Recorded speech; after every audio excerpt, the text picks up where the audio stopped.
পাশায় একটা চুম্মা মারবে ভাই, ডাক্তারেও তোমার বিষ নামাইতে পারবে না। বাবার কাছে গিয়ে বলে তুমি ছেলেকে কিনে দিয়েছো ফোন, ছেলে তোমার দিন দিন নষ্ট হচ্ছে। এই কথা শোনার পরে কষ্ট পায় বাবার মন। আসসালামু আলাইকুম গাইস, আজকে আমরা চলে আসছি পাট খেতে। আর কি মনে দুষ্টু চিন্তা বাদ দেন, আমরা কিন্তু পাট খেতে হাগু করতে আসি নাই এবং ডিপজল কাকু সেই পুরনো ডায়লগ চল যায় পাট খেতে, এই ডায়লগের জন্য আসি নাই। আজকে আমরা চলে আসছি পাট খেতে, পাট কাটার জন্য নাই, ধোয়ার জন্য নাই, আজকে চলে আসছি আমরা এই পাট খেত দেখার জন্য। এটাই হচ্ছে আমাদের সুন্দর সবুজ সোনালী ভরা একটা মাঠ। আর এই মাঠে রয়েছে যে লক্ষ টাকার একটা গাড়ি। আপনারা এই যে যারা 2-3 লাখ টাকার সুজুকি জিক্সার নিয়ে বলেন যে গ্রামের মানুষ গরিব, তারা কখনো কিনতে পারবে না, আরে মেরে ভাই দেখো এই যে টিলার, এটাকে পাওয়ার টিলার বলি, এটার ইঞ্জিন অনুযায়ী এটা 2 লাখ টাকা 2.5 লাখ টাকা পর্যন্ত দাম হয়ে থাকে। তারপরেও তোমরা কাদের সাথে কথা বলো মেরি দোষ? এই যে দেখতে পাচ্ছেন এটা হচ্ছে জাহিদুন, আসলে ওর বয়স মনে হয় হবে 13-14, ক্লাস 7-এ পড়ে। আরও বেশি হইতে পারে, আবার কম হইতে পারে, আমি সঠিক জানি না। তবে এই টিলার চালায় প্রতিদিন ইনকাম করে 15 থেকে 1600 টাকা, তাহলে মাস শেষে প্রায় 40,000 টাকা দাঁড়ায়। তাহলে এবার বুঝতে পারছেন যে এখানে ধান চাষ করার জন্য এটা মূলত চাষ দেওয়া হয়েছে। আর পাট খেত, আর আপনারা হয়তো জানেন যে পাটের দাম বর্তমান বাজার মূল্য 4,000 টাকা করে।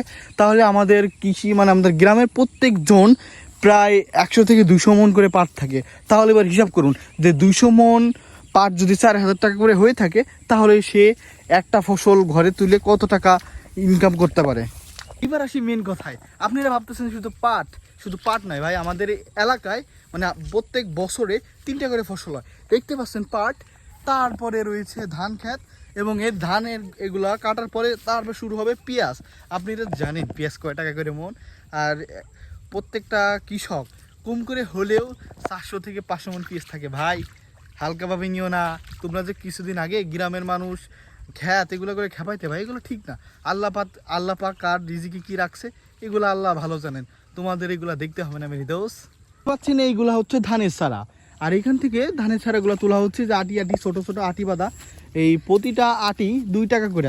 এক একটা মানুষ প্রতিদিন 300 থেকে 400 আটি এইগুলো তুলতে পারে। মানে আমাদের গ্রামে না, যারা কৃষি কাজ করে যে অঞ্চলে, সব অঞ্চলে সবসময় কাজ থাকেই। আমাদের জাহিদুন এ কিন্তু প্রচুর ধান লাগাইতে পারে। এই যে চাষাবাদ করেও টাকা ইনকাম করতে পারবে, ধান লাগিয়েও ইনকাম করতে পারবে, এবং পেঁয়াজের সিজনে পেঁয়াজ লাগিয়েও টাকা ইনকাম করতে পারবে। আর একটা গুড নিউজ দিয়ে যাই তোমাদের জন্য, যারা এই পথে ঘাটে হাগু করো তাদেরকে আর একটা ভালো কথা বলে যায়। এই যে এখন পানি উঠেছে সব জায়গায়, ধুরা সাপ তো চিনোই, হলুদ ধুরা সাপ। তো ওইটা তুমি যেখানে হাগু করতে পারবে, যখন পাশায় একটা চুম্মা মারবে ভাই, ডাক্তারেও তোমার বিষ নামাইতে পারবে না। যদি ধুরা সাপের বিষ নাই, তবে ক্ষতি হবে, ঘাও হবে, তখন কি হবে ভাই? তো এই জন্য সবাই এতটাও গরিব হও নাই, তুমি ইন্ডিয়ার মানুষ না পথে ঘাটে হাগু করতে হবে। এটা আসার সময় দেখে কে যেন ওয়াশরুম করে রাখছো ভাই, এটা কী ধরনের কথা? এগুলো আর করো না, করা নিষেধ। তো ভালো থাকবা, আমার কথাগুলো মনে রাখবা। আর নতুন হলে সাবস্ক্রাইব করবো অবশ্যই। থাকো।